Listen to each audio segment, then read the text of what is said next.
En 1987, David A. Pryor, le réalisateur, a fait 3 films. Ultime Combat, que vous avez déjà vu sur la chaîne, qui est un classique du genre nanar. Man Killer, que j'ai également fait et qui est un peu plus compliqué à suivre. Le mec avait encore une histoire à raconter, celle de Larry Hoby, un tueur dans un fitness, une histoire classique des années 80. Aujourd'hui, à Vendredi Nanar, donc, Killer Workout ou Aerobic Killer ou Aérobicide. Et ça commence maintenant.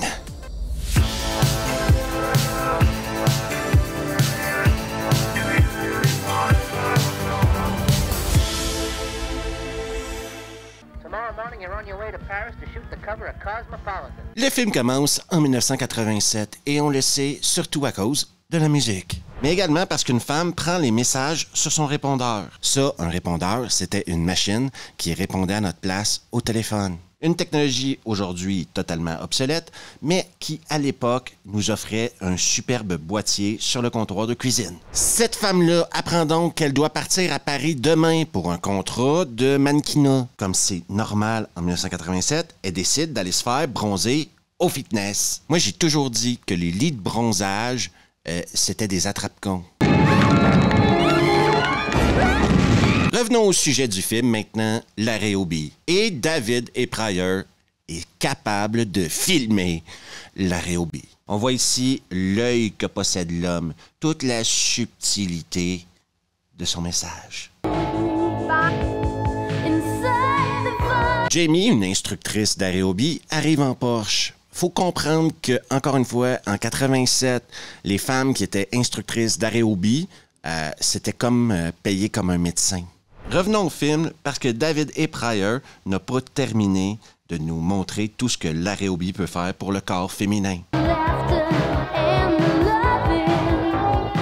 Sinon, le look fitness, mais en talons hauts, on en pense quoi dans les commentaires? On a fait jouer une chanson au complet, on y a mis des images d'Larry Hoby. On est clairement vendredi. On rencontre maintenant Rhonda, la propriétaire, qui n'aime pas se faire draguer au boulot. Non, elle aime séparer les choses. Il y a l'amour et la vie professionnelle. Look, not tonight, not tomorrow night, not any night. How many times do I have to say that? Et là, Rhonda va expliquer à Jamie, la fille en talons rouges, qu'il y a un certain niveau de professionnalisme qui est demandé à ses instructrices. L'éthique de travail fait de toi la personne que tu es. I just had to spend my time teaching your class instead of doing my books. Mais pendant ce temps-là, dans les douches, meurtre à l'épingle géante. Et dans les vestiaires, on s'amuse à essayer de comprendre le fonctionnement d'un support athlétique. Vous voyez ici, on a le droit à ce que j'appelle un cul des années 80. On parle ici de quelque chose qui était fait sur le long. Oui, c'était plus comme la jambe se complétait par le cul. Comparé à aujourd'hui, où c'est fait sur le large. Où c'est ça. Je dirais rien de plus là-dessus. Je vais revenir au film et vous dire qu'on trouve enfin le corps de la fille assassinée dans les douches. Un détective se pointe et va expliquer à Rhonda qu'il est détective. Il va lui dire « Moi, je suis un homme, un vrai, et je suis un détective. Donc, vous allez me voir souvent ici et vous êtes mieux de me laisser faire mon boulot, sale femme. » Le lendemain, on continue nos vies comme si personne n'avait été tué la veille dans le fitness. En passant, il y a beaucoup plus d'Larry Hoby que de meurtres dans ce film. Et Rhonda, maintenant, en a plein le cul de l'attitude de Jamie. Oui, elle la trouve un peu provocante. Comme pour s'assurer que ce film-là finisse à Vendredi Nanar, Mike Denton est dans ce film. La ref à Ultime Combat est hyper facile à faire. Je le sais et je la fais quand même. That's good. That's really funny, but you don't understand. Et s'il y a une chose qu'on a appris grâce à Ultime Combat, entre autres, c'est qu'il faut pas déconner avec Mike Denton. Parce que Mike n'a pas peur de se battre. Sauf que là, il y a une fille qui l'a vu se battre contre Jimmy, OK? Et en 1987, une fille qui voyait Mike Denton se battre dans un parking, c'était une chatte qui pique automatique. Care to go for a ride? Yeah, it's the best offer I've had all day. Et laissez-moi vous dire que Mike va passer tout un après-midi. Is that right? That's right. 30 minutes de film, 10 minutes d'arrêt au billet, 2 minutes de bikini plus tard, on se retrouve chez une des membres du club. Un personnage qu'on connaît presque pas, qu'on a peut-être croisé 8 secondes dans le film. Et le détective va être à sa porte pour la faire paniquer, apparemment. Il avait ses raisons qu'on ne connaissait pas, parce qu'on ne nous l'a pas expliqué, mais elle sera également victime de l'épingle géante. Comment le détective s'est rendu là, on nous l'explique pas. Comment il sait que le tueur allait tuer cette fille-là, cette cliente-là plus qu'une autre, on le sait pas non plus. Et ça, quelque part, c'est la magie de David A. Pryor. Et maintenant, il nous offre un indice sur l'identité du tueur. Il porte une perruque. Pour ceux qui ont vécu les années 80, vous vous souviendrez d'un énorme fléau, le vandalisme. Mais dans l'univers de David A. Pryor, le vandalisme se paye à gros prix. Personnellement, je ne suis pas pro-vandalisme.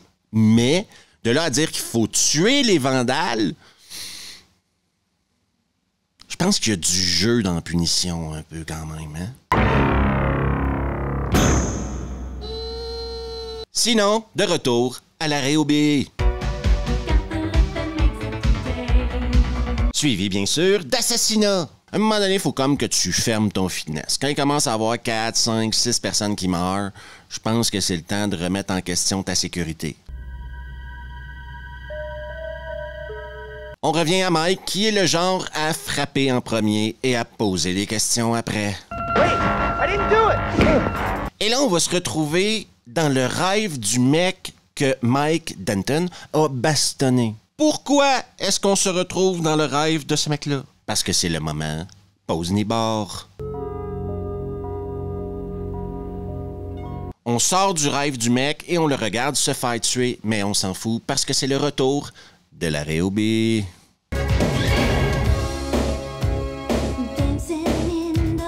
Laissez-moi vous dire une chose à propos de Killer Workout ou Aérobicide ou Aerobic Killer. C'est vraiment une masterclass d'acting. Quand Rhonda et le détective sont dans une scène ensemble, on est vraiment hypnotisé par leur charisme et leur talent. I'm just doing my job, Miss Johnson. Well, what exactly is your job, Lieutenant? Et là, Mike décide de suivre Rhonda chez elle parce qu'il a vu Jimmy dans le coin. Donc, il va se bastonner avec Jimmy dans le parking de Rhonda. Et Jimmy va lui mettre toute une battue. Sauf qu'on va apprendre ensuite que Mike Denton, c'est plus qu'un employé de fitness. C'est un détective privé de San Francisco, fasciné par les meurtres dans les fitness. Oui, je le sais. Pas besoin de me le rappeler. C'est ce que c'est, quoi. I wasn't here to spy on you. I was here to save you. Ici, on est dans une histoire dans l'histoire, ce qui nous démontre à quelque part la profondeur du scénario. Rhonda getting in her car. Rhonda walking across the street. Tout semble présentement pointer dans la direction de Jimmy. Ce serait lui le tueur, apparemment. En plus, on apprend qu'il a un petit croche sur Rhonda, quoi. Mais question de vous changer les idées, voici le retour de l'arrêt au billet! Pour ceux qui regardent toujours la vidéo et qui sont intéressés par l'histoire du film, Jamie, l'instructrice d'Aérobie, est retrouvée pendue. Pourquoi les gens continuent d'aller dans ce fitness-là? Je le sais pas plus que vous, mais il y a toujours du monde. Mike Denton, à qui le détective a demandé de quitter la ville et de retourner à San Francisco, sera victime d'une tentative d'assassinat de Jimmy. Et si vous pensez que Mike Denton est si facile que ça à tuer, que t'as juste à y rouler dessus avec ta bagnole et que tu l'as tué, eh bien, vous vous trompez. Non. Faut... Un coup que tu lui as roulé dessus avec ta bagnole, il faut l'achever. Est-ce que vous vous souvenez de l'indice qu'on a eu plus tôt dans le film, la perruque? J'espère que oui pour vous, parce qu'une énorme révélation s'en vient. Eh oui, avec 20 minutes à faire dans le film, on apprend que c'est Rhonda la tueuse. Et là, le détective, il comprend tout. Pourquoi est-ce qu'il comprend tout maintenant? Parce que c'est le moment du film où il faut qu'il comprenne tout ce qui se passe. C'est là qu'il explique aux gens, presque en regardant la caméra, que Rhonda, c'est la fille du début du film qui s'est fait attaquer par un lit de bronzage. Je vous le dis, ces trucs-là, ça rend les gens fous. I think it eats you up inside to look at all those young, beautiful bodies. Continuons dans le n'importe quoi, et là, le détective va apprendre que Mike est mort et que ce serait Jimmy qui l'aurait tué. Ce qui remet en question toutes ses convictions. Et les nôtres aussi. Donc, on n'a pas eu le choix. On a donc une poursuite à pied à travers des entrepôts abandonnés entre le détective et Jimmy. Et encore une fois, le détective nous prouve qu'il est nul à chier en baston. She did it all, didn't she? Didn't she? Rhonda, elle, est de retour au fitness et Jimmy vient la rejoindre. C'est Rhonda, ça a toujours été Rhonda. Sorti de nulle part, comme si on avait décidé de changer la fin au dernier moment et qu'on avait tourné une scène 3 mois après la fin du film, Rhonda et le détective se baladent dans la forêt. Le détective nous raconte l'histoire de son père et nous fait une morale à 2 balles. À quelque part, la morale, c'est qu'il y a une différence entre la loi et la justice. Lui, il veut que la justice soit faite, mais il n'est pas capable de prouver que Rhonda est coupable. Donc, il a décidé de tuer Rhonda. Sauf que c'est plus facile à dire qu'à faire tuer Rhonda. Parce qu'elle a survécu à beaucoup de choses. Hein? Et c'est pas un détective pourri en baston qui va la tuer. Et c'est la fin de Killer Workout, Aérobicide et bien sûr, Aerobic Killer.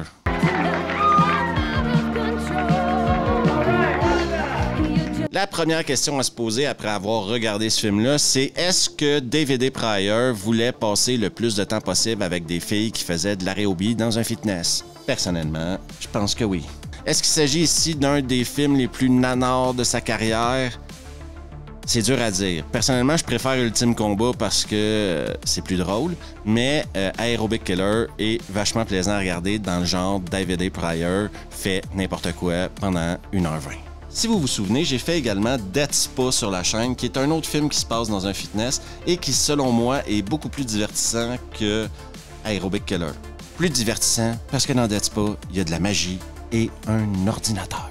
Ici, c'est vraiment juste quelqu'un avec une épingle géante qui tue des gens. À la fin, en plus, t'apprends que l'épingle géante, c'est le porte-clés de Rhonda et qu'elle tue du monde avec son porte-clés depuis le début du film. Je crois qu'on a tous vu beaucoup de films d'horreur, mais des tueurs au porte-clés, c'est la seule fois que j'ai vu ça. Je le conseille bien sûr à tous les fans de nanar. Si vous aimez le genre, si vous aimez David A. Pryor, vous allez y trouver votre dû. Pour ceux et celles qui n'aiment pas David A. Pryor, ceci n'est pas le film qui va vous faire changer d'avis. N'oubliez pas d'aller faire coucou à Revue le podcast. Un nouvel épisode sort demain sur les teen movies des années 80 et 90. Si vous voulez des heures et des heures de contenu exclusif, du contenu non censuré, oui, vous allez y voir des nibards et de la violence, n'hésitez pas à aller sur Patreon. En plus, ça aide vachement la chaîne.